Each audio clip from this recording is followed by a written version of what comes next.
Okay, I believe we're live. Welcome everyone to another episode of the Aspiring Lawyers Guide. We've got a very special guest today with us, Sneha Ajay. Um, and I'm very excited, and I'd like to thank you, first of all, for your time, of course, and being here. I know you've got a very busy schedule. Um, I'm going to ask you to kind of go through some of your background, but very briefly, Sneha's a second-year associate at Osler, and I think she'll speak more about that. But if I can start you off, just please introduce yourself, tell us your name, and tell us a bit of your background, your internationally trained background, and where you were licensed before getting licensed in Canada, please. Thanks for having me, Liren. It's really a pleasure to be here, especially after, the long journey of like the NCA and everything that you helped me with.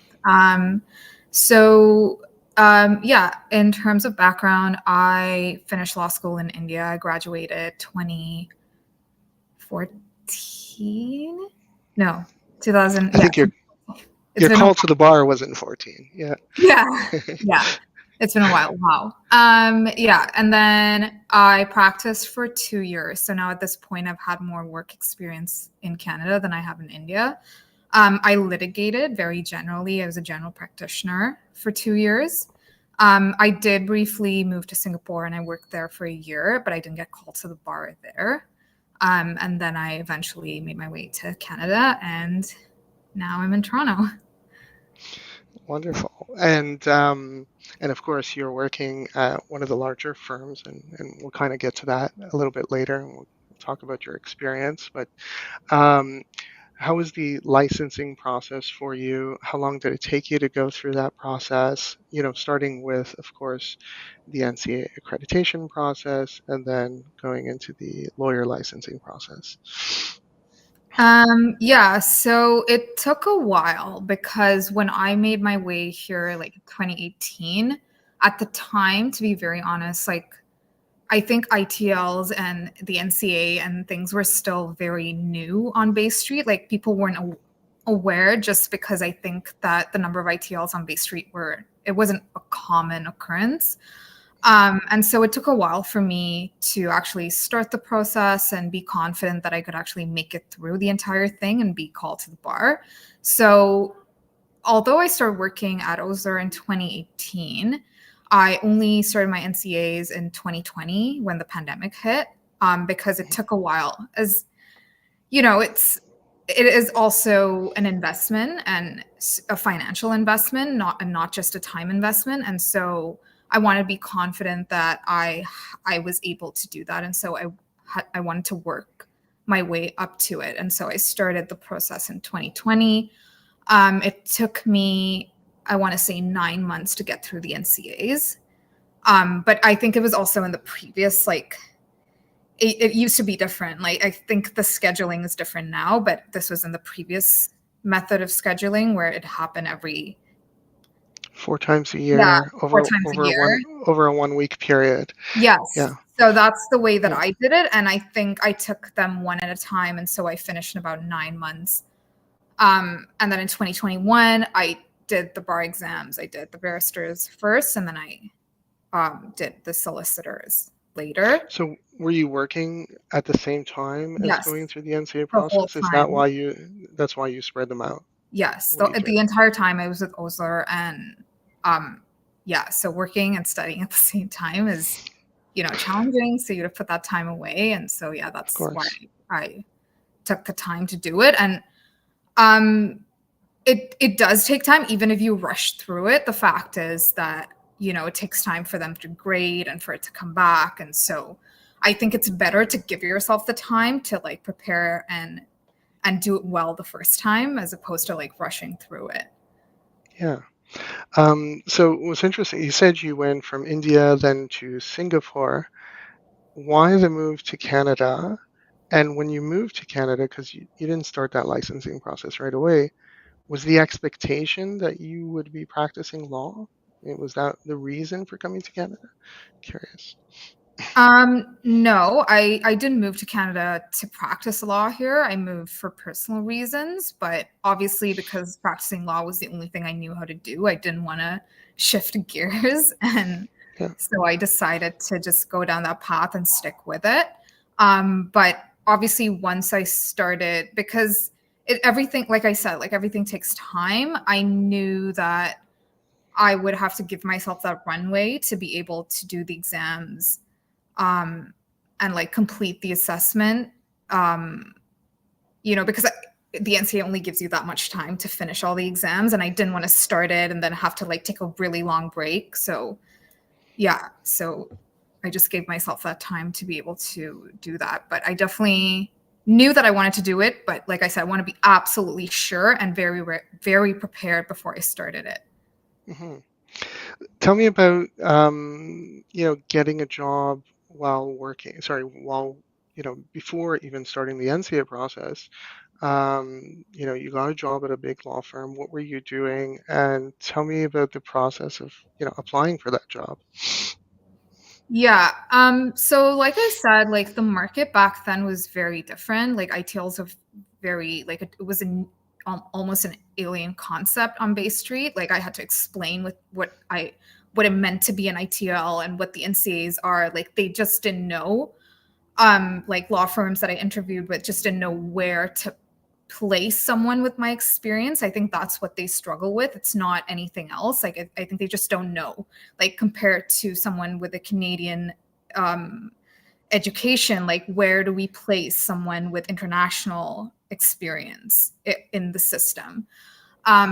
So when I was interviewing, I interviewed widely. Like I kept applying and I kept like talking to people, but I was also like reaching out, networking with people on LinkedIn, just meeting with anyone who was willing to meet with me. And that's actually how I was able to land my interview with some of the law firms, including Osler. Was I established like connections with people that work at the firm, and because I know that oftentimes like I what I understood from speaking to people is that like even though people are very like everyone, you have good credentials, like you have a good resume, but like if it doesn't end up in front of the right person, sometimes you it's a missed opportunity. And so I was able to, because of a connection that I made within the firm, I was able to get my resume in front of the right person. And so I got the interview. And once I got the interview, I was able to show that, okay, I can proceed to the next round. And then of course, like dialing it back a little bit, I first applied to be an assistant. Um, Okay. yeah, and that's how I entered the firm. Like my first role there was as in an assistant position. Hmm. And I, like, granted, it was, eh, it's not like I believe in dignity in labor. And so I thought that, it was a good opportunity for me to understand what the Canadian work culture would be like, what it's like to work for a big law firm on Bay Street. And so Hmm. that opened up that opportunity for me. And also in hindsight, like I think it also helped me like network within the firm, like make those connections, make those friendships. Like that also has helped me a long way, because like in preparing for my bar exam and preparing for the NCAs, like I had people to sort of like help me, like give me advice and guidance. And so if you ask me if I would go back and change any of that, I wouldn't. Like I think that it was a good thing that I was able to have that experience at OSA, or even if it was as an assistant. Hmm. And I don't know if it was difficult. I mean, you tell me you're already a practicing lawyer. You've got a few years of litigation experience, and now you're taking a position that's non-legal or non-lawyer. I don't know if it was it a legal assistant role or non-legal. Can you tell us a little bit about that? Yeah, it was a non-legal role. It's like just legal support. It was more administrative, but for a lawyer. Hmm. I leveraged that as a learning experience, because you really get to see how they practice law here. And, I, it, at least for me, it was incredibly different from what I had experienced back in India. Like the approach, the practice is different. Like it is a common law jurisdiction, but I think, like I said, the approach, the practice, um, how things are done, and also like when it's a Bay Street firm, like they have their own like in-house softwares and like practice management tools that I thought it was a good learning experience for me to get used to those tools and how the lawyer use those tools to better their practice management. So I thought it was overall really good, because when I started my articles, like it was not new to me. It Hmm. was an easy transition because I had already used the system. Like I was used to how things were practiced at the firm, and so I was able to leverage that to my benefit. And all I had to focus on was my articles and like actually doing the substantive work. Hmm. Interesting. I mean, one of the themes in this series, the Aspiring Lawyers series, is I want internationally trained lawyers who are watching and going through the licensing process or going through the process at the FLSC. Um, I want them to hear other people's experiences, and you hear a lot of talk about, oh, it's impossible, to get into a Bay Street firm, and yet there are a number of, internationally trained lawyers at Bay Street firms. Um, I don't know if you have other colleagues that are kind of similar situation as you at Osler. I mean, could you speak to that? Do you think there are a lot of people in your position? Um, Um, so I know that there's been a surge of Bay Street firms, you know, um, that are taking in ITLs in legal positions and as lawyers. They're more open to it now. I think over the last 3 years, that's increased because I did it. I have a few friends who've done it at other Bay Street firms. So it's no longer a new concept. And so they're aware of it and they're sort of like understanding how, like I said, how to fit us into that. Because like it is like, it's just like, I'm sure, you're probably aware of this, but when people move to Canada, like you do like a world education like assessment kind of thing to sort of see yeah. what your education is as compared to like the Canadian education system. And so it's similar to that, is like they're like, okay, how can we equate this experience to someone who went to Canadian law school and like did the 1L and 2L, and where do we place this person? And so I think they're getting used to that exercise now, and so they're more open to considering ITLs in legal positions on Bay Street. Um, sorry, And do you think that gave you some sort of an advantage? Because you're kind of fighting against the tide here, yeah, right? You are going against candidates who have OCIs, on-campus interviews. You are totally out of that cycle, out of that loop, trying yeah, to make connections, as you said, through networking. yeah, How do they equate? Like, do you think they placed weight on that legal experience? yeah. So I think that whether or not they place weight in that legal experience comes very much from each individual person and how you present yourself at at the workplace, or like with whomever it is that you're having that conversation with. Because like I said, because I had that initial experience at Osler, I was able to showcase that, this is my skill set and this is what I have to offer. And you tell me if this is, if this can be translated into associate life at your firm. And so I think that's why I think networking is so important. And today, I think there's so many people that have started like really helpful, I, I guess like associations or like organizations that sort of help ITLs with this process. Like I know that there are these lawyers. I believe it's called Just One Yes, And I think like, just different initiatives like this that help ITLs like connect with Bay Street law firms. And like going in, I know that Bay Street law firms now like offer like in-house, like, like they have these meet and greets, and they invite ITLs specifically to come and socialize and understand how they can make an entry into the firm. And so I would say like take those opportunities if your like pathway isn't necessarily, if you don't want to waste a year being an assistant, or you don't want to start at 1L or 2L, like I would say use these opportunities to like meet with people at the firms that you're interested in and make those connections. So, and I just think that unless they see you and meet you and know that it's, unless you make that connection, they're not going to know that you're going to be a good fit, because there's so many things that go into deciding if a person will be a good fit at the firm.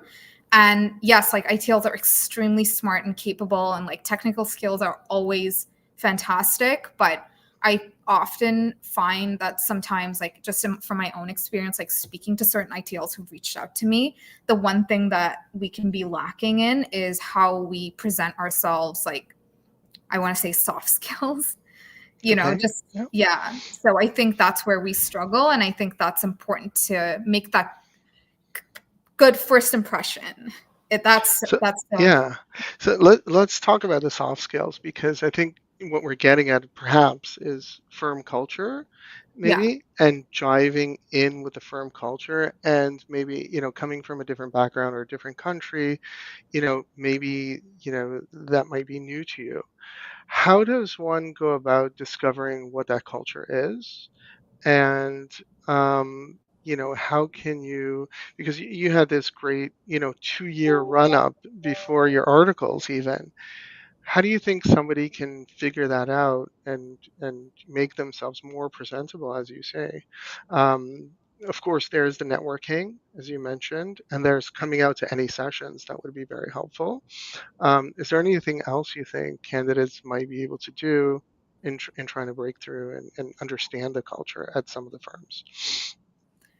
Yeah, I mean, like obviously like you don't want to pretend like you're somebody else in this process, because like you have to turn up to work every day, and like these are going to be your colleagues and friends for, the foreseeable future. And so you want to be your true to who you are, but also I think putting your best self forward, because the thing that I think and I understand that most Bay Street firms look for is making sure that, like, because when you work with someone, and especially as a lawyer, like you spend so many hours a day interacting with these people, and like you're on difficult matters together, or like you're overnight on a deal or whatever it is. And so you want to be with someone who's like easy to get along with, like personable, and someone that is a good colleague and could potentially be a work friend as well.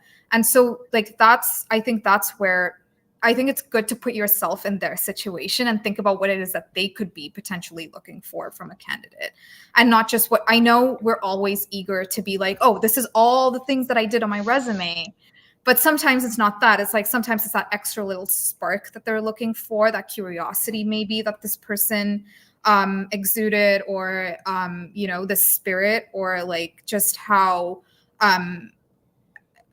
bright or intelligent they were in answering a question that maybe was unexpected, how quick they are to think on their feet. So sometimes it's not just about what's on your resume and what the things that you've done. It's just that extra, like, okay, will this person help me out when I'm having a rough day, and will they be willing to take on something extra to help me, or will they go above and beyond in difficult situations. It's things like that they're looking for. And obviously it's difficult to go to every Bay Street firm and be like, what is the culture here? No, it's not about that. It's just about like knowing very generally, like thinking about it from the perspective of the firm and what they could be looking for in a candidate. Because ultimately what I've noticed is that people like it is a very competitive, very cutthroat business, and like it's not anything personal, but like people coming out of Canadian law schools are extremely smart, intelligent, like they've worked towards that moment in their lives, and they're putting everything on the line in that moment when they come in for their interviews, and they're applying for their 1L and 2L.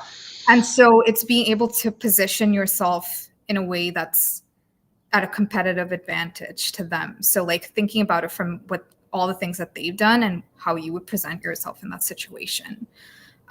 So like even small things like when you reach out to someone to network, don't just be like, hey, this is what I'm doing. Can you tell me about this?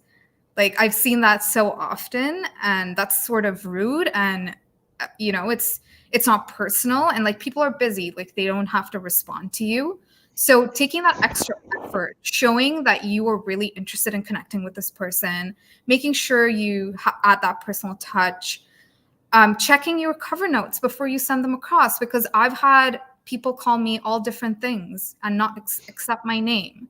So, I'm not a deciding authority in any way, but I'm just saying, like, if I was the deciding authority and like someone called me maybe Tina instead of what my name is, because you forgot to change the name in your template cover note that you've been sending across, that could mean not getting a response.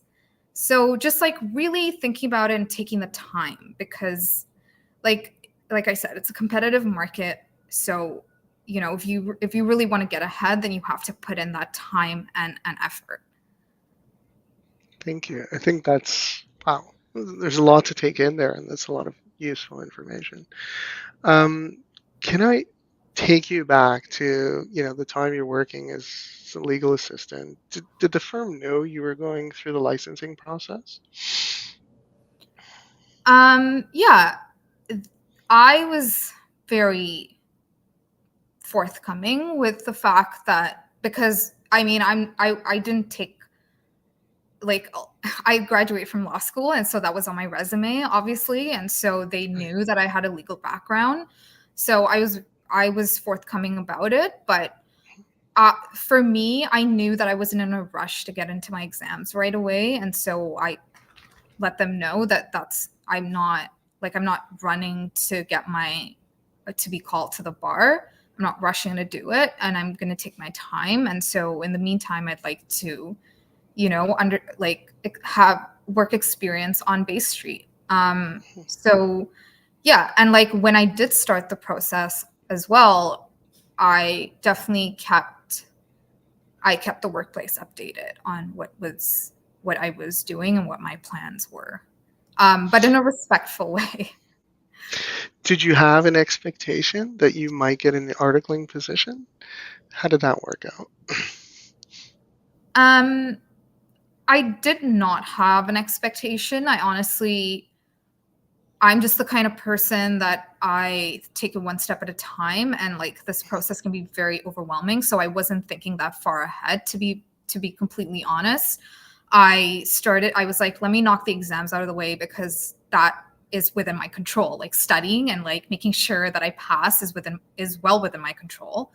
And so I just focused on getting the NCAs, and I actually did my bar exams before my articles. Like I know a lot of people go into articles and then do their bar exam during the 10-day break that they get, but I didn't do that. I finished my bar exams before I even like asked if I could apply to be an articling student. And I think that was to my benefit, because articling was like the last thing on my plate, and so that was all I had to worry about, and I knew that all my exams were out of the way. So, so how did that, work out? Because obviously the recruiters at the time, they don't know much about, ITLs. As you said, it wasn't a big thing yet at Bay Street. Did you have a champion in your corner? Did you have someone fighting for you, going at bat to try and get you into that articling cycle? What was that experience like? Yeah, I definitely had some champions at the firm. I was lucky, but I also, made sure that I showcased what it is that I want, like I was capable of, and also made clear that, you know, I had bigger goals than just being an assistant. And so I did have people in my corner, and I made sure to stay in touch with them. I made sure to be communicative. I let them know at every stage and every step, that, you know, I was that I was getting ahead. And I think that all those things definitely help when I eventually mustered up enough courage to be like, can I apply? Oh, sorry. Mhm. Yeah, if I could apply to come back to article at the firm. But yes, definitely, if I had not spent the time networking internally, I think that things would have gone differently. But um, I yeah, like throughout the process, like I definitely stayed in touch, because even though I didn't necessarily believe that I would make it back into Osler. Mhm. Um, Bay Street is, it's big, but it's also small. It's a small world. People know people, and you know, if you make a good enough impression, you never know who's willing to make that phone call or connect you over email. And so I think that regardless, like making connections is very, very important. And it goes a long way, because you know, your legal career, I would assume, is not a 1 year or 2 year thing. It's a long road ahead. And so Mhm. maintaining those connections will help you. You never know, any at some point down the line. Yeah. Um, so let's talk about the articling experience. I don't know if you can remember far back to the articling experience, but I'm guessing there's certain rotations that you do. And do you remember your rotations, and what can you tell us about that experience? Yeah, so my rotations, like we had 4 rotations, and I did um litigation, because I thought that that was definitely key, for a well-rounded articling experience. And then I also did employment and labor, which is what I'm currently doing. I also did a rotation with the department that deals with like startups and scale up companies and like that kind of thing. So on the corporate side of things, which is a very dynamic area of law, because like it is such a niche expertise to have, especially today with the number of like startup ventures come up that are coming up. Like I think being an expert in that field is so it's very unique, and I think can be very rewarding. And then my last rotation, I did a double litigation, which was, Okay, yeah, so you went back I went back. for the final. Yeah. And were you rotating with the same group of students? Like how many articling students, or do they just go separate ways? How does that work? No, everyone goes separate ways. So you're really on your own, like how you decide, you know, what it is that you want to do. Of course, like you have to make sure to make friends in your articling class, and because like some of my good friends are in other groups, and we there, especially at bigger law firms, there's always that cross-functional aspect. So making friends during articles is important, because then you get to message them and be like, hey, I have a question about, you know, I don't know, something to do with banking, or Mhm. like these things come up. So again, like key takeaway is like making those connections and maintaining them. And um you know, and yeah, I no longer see them as connections, because now they're actually my good friends. So Mm. um yeah, so yeah, that's, I think everyone just goes their own way. So you can definitely, I think it's important to think about what it is that you want to do. And I think having different rotations definitely helped me, because it helped me land in the spot that I wanted to be in. And I'm happy and thriving. Tell us a little bit about, working in any one of those rotations. What is it like to be, an articling student, an articled student at Bay Street? Do you experience, imposter syndrome? Or are they super supportive? Like, what's going on when you're there as a student? Yeah, I always have imposter syndrome. I still do, but I like. my own personal experience at Osler has been fantastic. Like they are always there to support you. They're always people available for you to talk to on a bad day. So that's it. So that's I think that's why it's important to use those, like I mentioned earlier, like the firm, I forget what they're called, but basically do the firm walkthroughs, because you get an opportunity to see the firm, and then you just whether this is where you want to interview or come back to. So that's always a good thing. And so I was always sure that this is where I wanted to stay, and it's a good workplace. So articles, like it's obviously it's a tough transition. It's a learning curve, especially for me. I had taken a bit of a break before. Like when I was working as assistant, I didn't really do any legal work, and so I had taken a Okay. break from that. And so like rewiring my brain as an articling student and starting to think as someone who has accountability, and like of course, like they're not asking you to run with the entire file, like that's not going to happen, but still like focusing your mind towards accountability and autonomy, and knowing that what you do is so important for the next person above you to review and be able to take next steps. And I think that was the most important thing during articles for me, because by no means I don't think they expect you to be perfect or know what you're doing.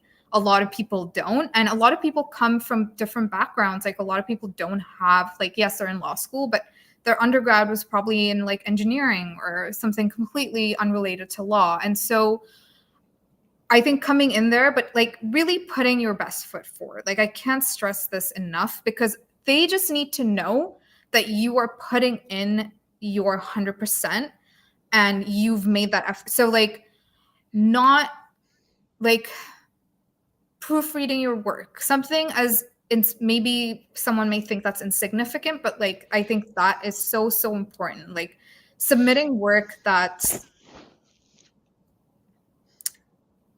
I think they just know.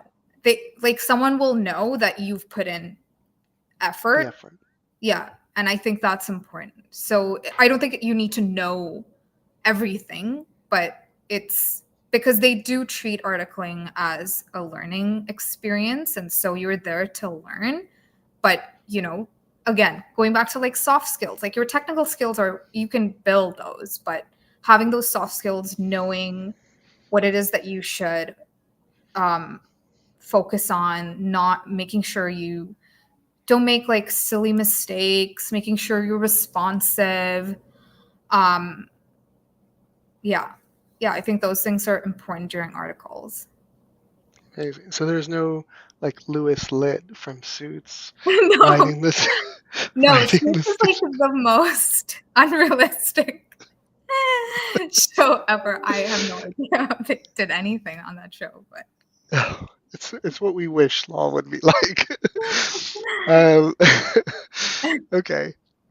So, you know, emotionally supportive is what I got from like colleagues. Super supportive on the emotional side. If you're having a bad day, everybody's just great with each other. What's the training like? Is it regular for articling students specifically? Do they tell you what they expect from you? Do they take you through some sort of training courses? What does that look like? yeah, I think that there is training, and there is a lot of like support and PD. PD doesn't stop. Like you continue doing PD throughout your career. That's important. At least in Ontario, there's a requirement, so you don't stop doing PD. So um, that's definitely key, and I think that most Bay Street firms provide it. Um, but I think it's important to know that no one is going to tell you exactly what to do. That's where I think it's important to harness um, all your learning, like what, because I know like ITLs, some ITLs have like tons of experience before they come in, like 10 years of experience, 20 years of experience. But then when you come in, just because you're an articling student doesn't mean that, you know, you don't have to try. You still have to. Like, Mhm. like making sure that you're still doing the best work possible. Um, because yeah, like I said, like no one's going to, I think someone said this during one of their speeches, but they were like, there are no stupid questions. But if you're not going to do any legwork before you ask the question, then, you know, is there a possibility that it could be like, if you could have found the answer yourself and you still choose to make that a question, then that's on you. Like, I think it's important to know where, like, if you, like, you have to be like smart and practical about how you harness the resources available to you, because not they're not going to point to this and say, oh, this is what you can read to better your, that's something for you to do. So you do the legwork and then they'll like help you, you know. So this, because it's not school anymore, like it is a workplace, and for all intents and purposes, like you are contributing towards the workplace, and it's meant to be um you know, a profitable endeavor, and so you can't just expect everything to be spoon fed to you. Mhm. And do you think maybe, how do I put this? ITLs may be at a slight disadvantage because, you know, your experience is a bit unique. You had 2 years of legal assistant background. You got to know that software. You got to know the tools the lawyers were using. So you now, okay, this is how they're searching information. This is what they're doing. How does an ITL go about doing that? Because they may have more questions coming in. They might not know, okay, where do I go research this thing? I don't know. I've never used these tools before. What can they do to prepare for that? Is there anything they can do? So with things like that, like I think that an ITL is in the same situation as someone who's coming in from a Canadian law school, because they're also new to the workplace, and so things with software and tools are always like things that are trainable. And so you will be given the training on those aspects. Cool. You know, so that's, I think that's not something that, you know, is should put anyone at a disadvantage, because like you will just be the same as someone from a Canadian law school is also coming into the firm for the first time, and you and them will be seeing it for the first time. So that shouldn't be it. Like I think if anything, like we talked about, like the disadvantage, if at all, would be from not, you know, I guess not sufficiently or appropriately knowing how to handle the, how do I put this? Like I guess there are certain like social cues and like expectations when it comes to a Canadian workplace, and I think keeping that in mind is important. Any chance you can give us an example of Oh my something gosh. like that? No, that's ridiculous. What do you mean by? I mean, you mean something, right? Like a social cue. Um, Like what? that's, I mean, I think it is like it's just what I said, like from my own personal experience, when people have reached out to me, I found them to be like very abrupt and like frankly like really rude and like not, and I understand, yes, like at least like back home I'm sure that that's how a conversation would have started. Maybe not, I don't know, but I think here, like, you know, there is like something, small talk is important. Like, for example, like, you know, like introducing yourself. Like, um,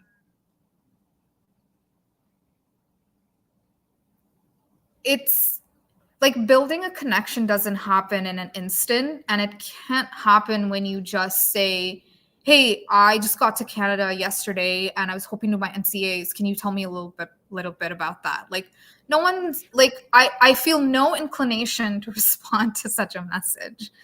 And so just Yeah, Yeah, because that information is easily available. They exactly. should have done the background, the Yeah, research, yeah, um, and yeah,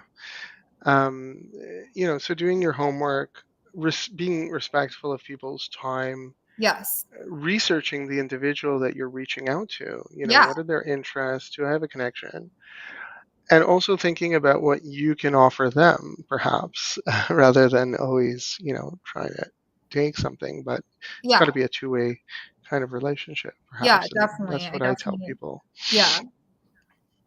Uh, Um, yeah, and as again, like I've seen people do this, but I definitely know that there have been a lot of there's been a lot of interest, and I know other ITLs who've made it into Bay Street law firms, even without taking the path that I've taken. So can we kind of transition now from articling to being an associate? First, I'd like to talk about what is the process of, you finished your articles. I'm pretty sure that not everybody gets a callback, right? So, how does that actually work? Is it an additional interview process or an application process? What happens when your articles finish?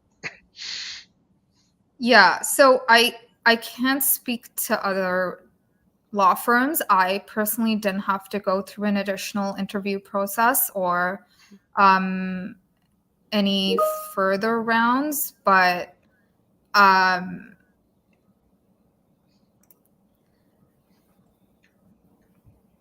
I'm not again like I can't really talk about like callback and what criteria like I'm No, really just your own experience, yeah, my own of what that was like. experience. Yeah, I think that for me, my focus was making sure that I impressed the people that I was working with and the departments that I was working at because um, especially litigation, employment, and labor, because I knew that I potentially wanted to go back to these departments.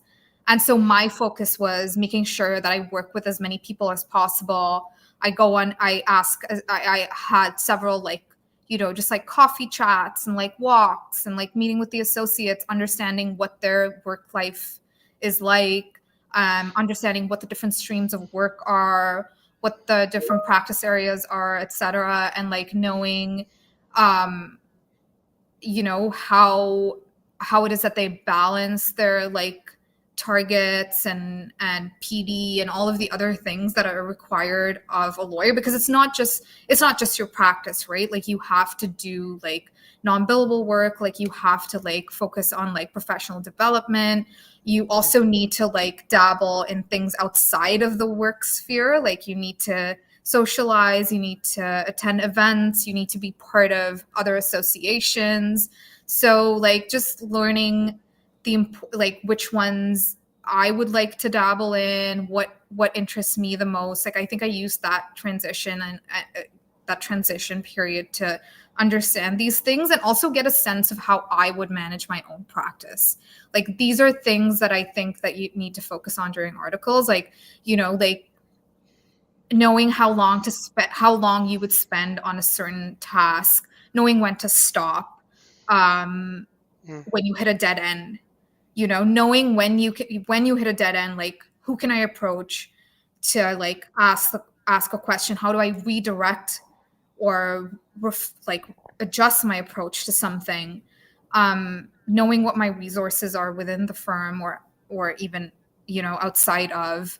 Um, yeah, and yeah, definitely, like I said, like making sure that I made a good impression on the people within the departments that I potentially wanted to go back to. Because that's key. And like in the end, like it's their decision, it's the department's decision, like if they want someone to come back or so that's one of the factors. And so I think making a good impression on the people that you're immediately working with is an important thing to focus on during articles. So it sounds like, your people skills, those soft skills come back again, and those are probably the most important deciding factor. Well, of course, the work, right? you have to be producing good work, but you can expect everybody to be producing good work at that point, Yes. right? So it's like, what makes you different, what makes you stand out, and it's those connections and it's those relationships that you build as you go through this process, right? Yeah. That's very insightful. It's very good. What would you say? And I'm sorry, I didn't. I gave you a list of questions. I don't think I've asked any of those questions that we've had. So this is totally unrehearsed between the two of us. Um, what's one of the greatest changes or difficult changes going from articling to associate? What's the thing that you know you experienced that's very different from the two? Yeah, with articles, I think that everything was always now and immediate and discreet because um, it's like fast paced and um because you're rotating, it's not like you're expected to be, they know that it's like short lived, and so it's not like you're going to run from the commencement of the file all the way to the very end. So mostly it's discrete tasks, and the focus isn't too much on what happens through the life cycle of a file, but more so on your quality of work for that particular task. But I think as you graduate to associate life, it's more about more accountability and more autonomy and more responsibility on files, making sure you see them through, making sure you know what the next step is, and ensuring you're not missing any deadlines. And just, I find that, like, as at least during these stages, like there's always someone above you who's like helping you, advising you, guiding you, and reviewing your work and making sure that it they are probably the person that's client facing. Like your client facing days are probably limited during these initial years, and so using that opportunity to learn as much as you can from those people, and see how they deal with like client management, because that's important, because eventually that's a skill set that you have to learn, like um and also when you're given something, I'm not saying this is necessary, but I find when I'm given something, I don't just do that. Like, yes, I do it, but I also make sure that I'm like thinking about what's next. And, what extra can I do to make that person's life easier? Can I brief them on what's going to happen next or what needs to happen next? Or, and like making sure you know, making sure when the next thing has to happen on a file. Like, like these, again, like these aren't really technical skills. They're just, it's those little things that someone will say, oh, you know what? Like, yeah, like I almost missed this deadline. Thank you for telling me. And so that's going to stay with this person. So just things like this is what I mean when I say, like it's those, I don't know what to call it. What kind of skill would that be?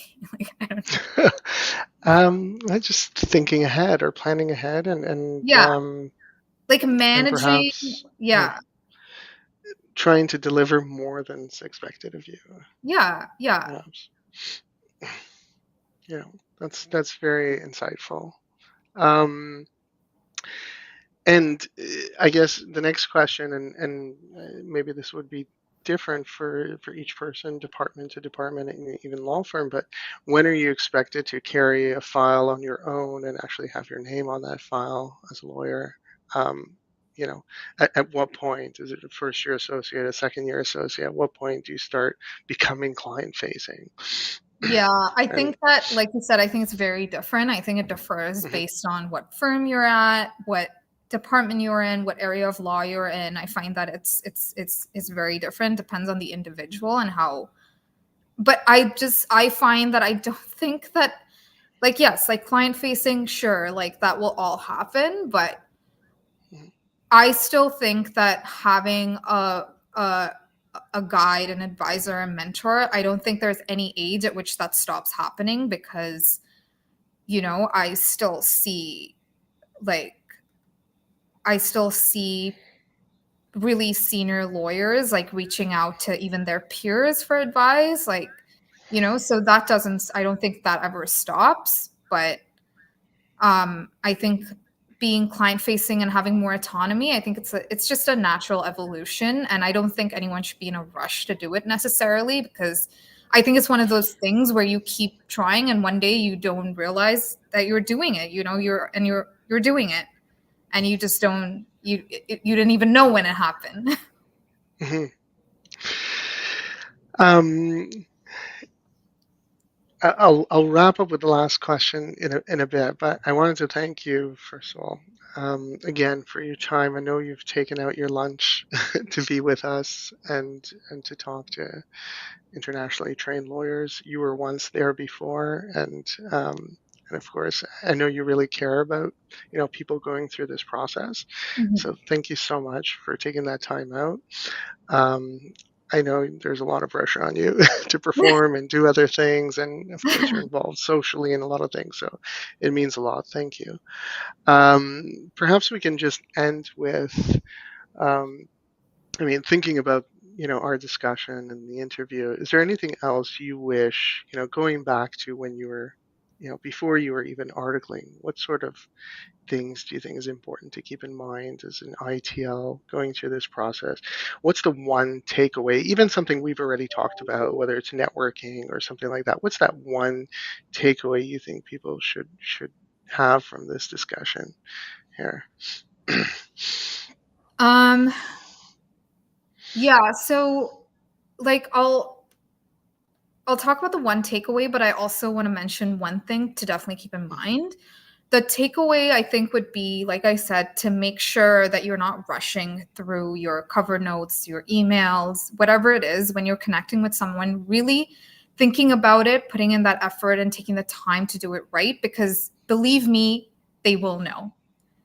They will know if you just shot this out in like 5 seconds or you actually took the time and really wanted to connect with them. And I think that is a very thin line that we need to know how to different distinguish between. Um, the other thing that I wanted to say, and I think everyone should think about this, because hindsight is 2020, and I can say this confidently now, but I know that this is a very long and lonely journey. And I know there are times that I felt absolutely, it was so bleak from where I was standing, and I was so helpless and hopeless. But I think that it does take time. So you have to be patient with yourself and with the process, because just because the process ends doesn't mean your challenges are ending. Like once you become a lawyer, like it has its own challenges, and like it's a lifelong career. Like you carry it with you, you take all your learnings with you every year and on to the next. And so it's important to remember that all of this is an investment in your career. So think of it as that. So it's a positive thing, it is not a negative thing. Be kind to yourself, and like stay in touch with your peers during this time, because they're going through the exact same thing. They are not your competition. There is no competition here. Like it is a competitive field, but treating the next ITL as your competition and like treating them badly or like not helping them when they need it is not going to help you in any way. I think that's principally like not the best way to move forward, because like I said, like your peers will serve you well as you enter this journey. So remembering that, I think, is key. Lovely. Thank you so much. Thank you so much for Yeah. all of the useful insights. I know people will find this discussion very useful. We'll leave it up, of course, on our YouTube channels, and I think there's a playback option on LinkedIn as well. And of course, we're streaming on some of our Facebook pages. So thank you very much again for your time. And for the audience, I hope to see you again very soon, where we're planning additional discussions with lawyers in various fields working at various different firms, whether it's Bay Street or smaller boutique firms. And I hope that this information is very useful to you and will help you along that path. So, like Sneha said, so you don't feel lonely in this process. Thank you, everyone, and have a good day. Thanks, Leon. Bye. Bye.